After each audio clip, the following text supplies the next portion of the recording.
Hello friends, this is Christopher Davis-Shannon and that was a G7 flat 9, which might sound like a bunch of nonsense to you. But if you can play a G chord, by the end of this video you'll be able to figure out how to construct that chord yourself without looking it up.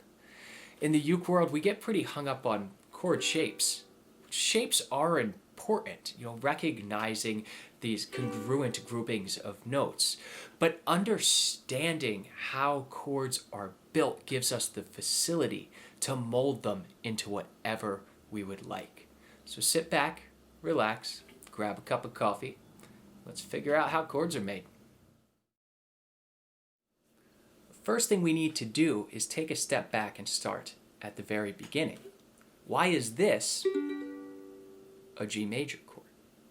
And that all comes off of our major scale. And it's okay if you've never played a major scale before. It looks a little bit something like this. But all we need to do is figure out how these notes that we're playing on the instrument relate to this scale. And then if we know that, we can take them, change them, and mold it into any chord that we want.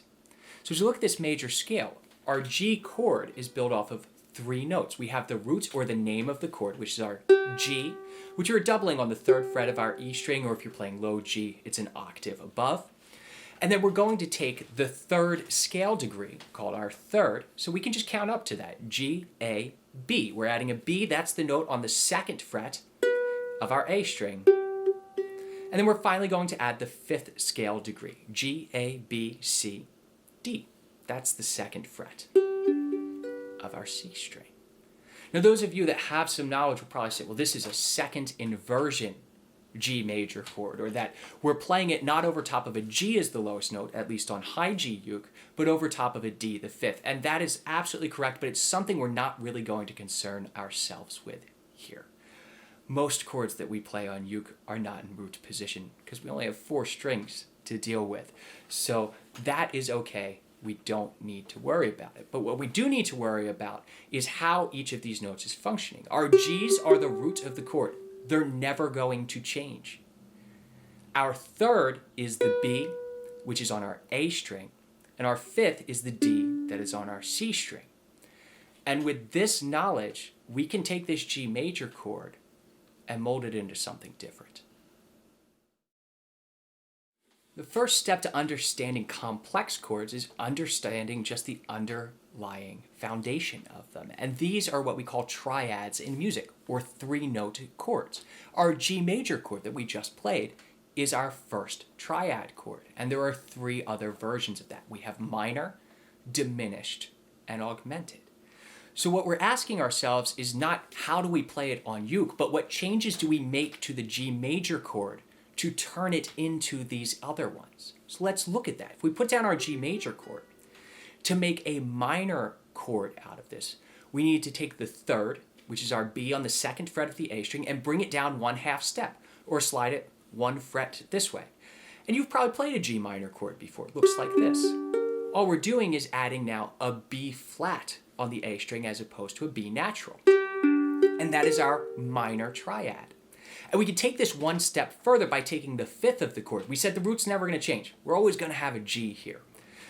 We can take the 5th of the chord and bring that also down a 1/2 step, but maintaining the B flat. So we're going to have a flatted 3rd and a flatted 5th, sounding like this, and this gives us what's called a diminished triad.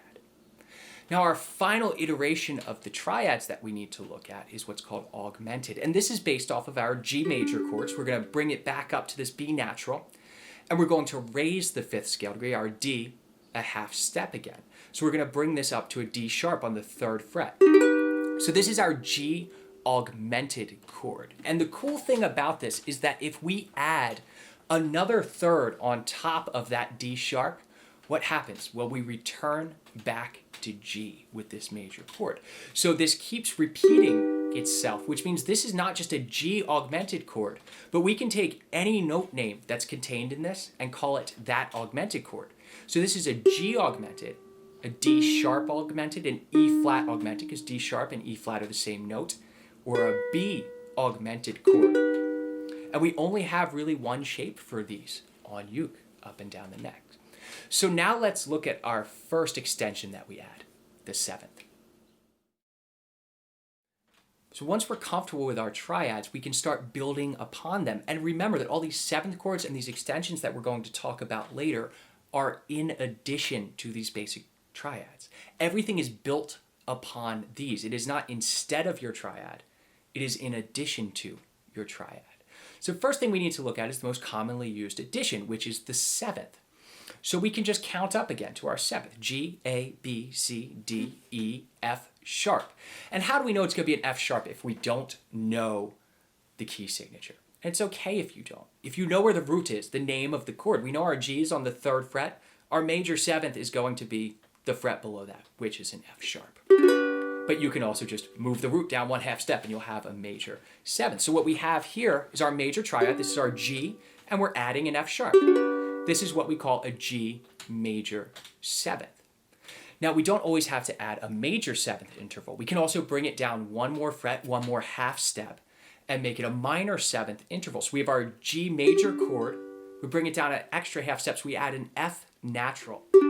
And that gives us the G7th you've been playing probably since the first day that you ever picked up the instrument. Whenever we see just a 7th next to it, that's actually what's called a dominant 7th, which is a major triad with that flatted 7th, not the major 7th on top of it. And those are really the 2 iterations of major chords that we have with 7th. So let's look at the minor triad now. So if we remember our G minor chord, G, B flat, D, and we have our G here as well. We can add these same intervals to it. So if we add our minor 7th, which is what we have in the dominant chord, our F natural, that gives us G minor 7th. But we could also add that major 7th interval, that F sharp to it, which gives us a sound like this. Ooh, spicy. That's what we call a G minor major 7th. We have a minor triad with a major 7th on top of it. It's right in the title. It's telling you exactly what it is. You won't see this as often, but it does crop up in minor tunes rather frequently. So it's important to know how to make these chords. Now, in addition to that, we can also take our diminished triad, which we remember G, B flat, and D flat, and we can add 7ths to this. Now, we'll almost never have a major 7th on top of this. Anything can happen in music, but it's not important to think about. But we will add our minor 7th on top of this, adding that F natural, maintaining the B flat and D flat, and this gives us what we call a half diminished chord, and we'll talk about why in 1 second. And we'll also see this crop up by a second name, and it's becoming, I think, more common in most chord charts, which is a minor 7 flat 5, which, much like that minor major 7th we just had, is telling us exactly what it is, right? It's our minor 7th chord with a flatted 5th, also known as a half diminished chord, sometimes called a half diminished 7th, but it's a bit redundant to call it a 7th, as we already know that the 7th has to be in it to make it that half diminished chord. But we can also add 1 additional interval to that, and that is to take this 7th scale degree that's already flat, right? It's already an F, and bring it down 1 more to our open E string. But in this context, it's always going to be a type of F when we talk about it, because we're stacking up these intervals. So it's going to maintain that same name. We'll call it an F flat. And that will give our fully diminished chord, or a G diminished 7th, which sounds like this. So here's half diminished, and then fully diminished, just changing the 7th. And we'll see both of these rather frequently. Now, of course, you might be asking, what about adding 7ths to our augmented chord? Well, we already talked about how that's cyclical. If you just add a 3rd on top of it, you get back to the root. You do see augmented 7th chords, but they're very, very rare. Now, with our G diminished 7th, we actually come back to what we saw with the augmented interval. Because all of the spaces between the notes are identical, this chord repeats up and down the neck. We have these stacked what are now minor 3rds as opposed to major 3rds. So this G diminished 7th chord, we can call it by any name of any of these notes. So this could be an E diminished 7th chord, a D flat diminished 7th chord, a C sharp diminished 7th chord, or a B flat diminished 7th chord. So if you learn 1 diminished 7th chord voicing, you really get all of them for you. So now let's look at the final piece of the puzzle, extensions. So now we get to the real fun stuff, the extra spice that goes on top of chords, our extensions, our 9ths, 11ths, and 13ths. Now those numbers seem like way too much counting for me, but there's only 7 notes in a major scale. So why 9ths, 11ths, and 13ths? Because really a 9th is the 2nd scale degree, our 11th is the 4th scale degree, and our 13th is the 6th scale degree. We also have another type of chord that we're not going to dive into here, our suspensions, which omit the 3rd. We get rid of the B and we replace it with the 2nd or the 4th. And those are what we call sus chords. We see those rather frequently. Our extensions are different than those because we're going to try to maintain that 3rd in there. So we have the whole triad, the 7th, and then the extension on top. Now the other thing we need to think about is when we add an extension to a 7th chord, well, that makes 5 notes, and last I checked, there are only 4 strings on this instrument. So something's got to give. And usually when you're writing it out, the 5th will be the first to go. Because we think about the 3rd tells us whether it's major or minor. And then we have 3 different types of 7ths, right? So those are pretty important for the tonality of a chord. We run into diminished and augmented less, so the 5th is not quite as important. So usually the 5th would be first to go, but on uke, we kind of don't care too much about those rules because we're limited in our range and how we can voice these chords. So it's okay if we want to drop a 3rd or even drop the root to make this. Remember, you can't actually play the entire chord on this instrument. It's impossible. There's not enough strings on here. So let's look at something simple. Let's look at that G9th chord. So as we said, when we see just a number next to it, we assume that it's based upon our 7th chord. So here's our G7. And what we need to do here is add our 9th scale degree to it. So we could count up to 9, but it's much too much. So we're just going to count to the 2nd scale degree, G, A. We need to add an A. Not so bad. We have an open A string, so how about that? G9th. Now, this omits the 3rd, right, which we were talking about. We like to have that 3rd. It tells us that it's major. So actually, this could be a G9 or a G minor 9. We don't really know. It depends on the context of the song. We could also keep this here, and we could add the A on our G string and omit the root. Either is a G9 chord, and that's okay. You know, you're always going to have to make decisions when you add extensions as to what you got to give up. So let's look at something a little different. So how about a G minor 11th? So when we hear that it's minor, we know that it's based around our minor 7th triads. Remember, here's our minor 7 chord. Right, so what's the 11th? That's our 4th scale degree, G, A, B, C. We're going to add a C to this. So we have a couple options again, right? We have an open C string. That's nice. So we could just open the C string, G minor 11th. Or we could again omit the 3rd and add the C up top on the A string to G minor 11th. And again, because we're omitting the 3rd, this could be a G minor 11th or just a regular old G 11th. So let's look at something a little tougher that you might never run into, a G major 13 chord. It doesn't really matter. I'm just picking something random so that we can figure this out together. So what information is this telling us? Well, it's based around a G chord. And remember, once we have extensions, the major or minor, anything like that, is really telling us what the 7th is doing. So it's a major 7th being added, our G major 7th chord, we're adding an F sharp. And then we need to add a 13th to this. So we can just count up. We already said 13th is really our 6th scale degree. G, A, B, C, D, E. But we just add the F sharp on the E string. So we can't play an open E really. This F sharp's important for the tonality. But we can add it on the 4th fret of our C string. There's a G major 11th chord. So at the beginning of this video, I played a G7 with a flat 9. And we haven't seen anything with a flat or sharp extension.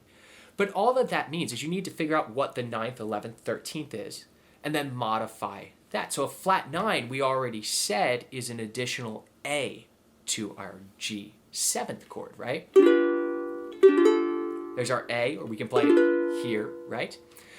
So we just need to make this a flat 9. Flat means bring it back this way, 1 fret. Sharp would be up towards the bridge, 1 fret. So we end up with a position that looks like this.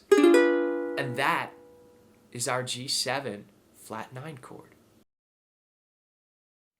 So with any extension, all you really have to think about is what triad and then 7th chord is it based upon, and then what note are we adding, and then figure out what you want to take away to make that work on the instrument. So take some time this week and select any chord that you've been playing. It could be an F, a C, and try to go through these different iterations of triads, just making these modifications to the chords as opposed to thinking of it as just a shape on the fingerboard, thinking about how these notes interact with each other and how you can mold it into a different tonality. And this takes practice. That's something to keep in mind with any musical pursuit. The more you do this, the easier it gets. You're going to run into commonalities. You're going to see chord shapes that repeat across the fingerboard. But the more that you do this, the easier it will become. Figuring out the first few chords is absolutely the hardest. So next time that you're looking at a chord chart, instead of pulling up that chord dictionary online, see if you can figure it out for yourself, because I bet you can. I'll see y'all next week.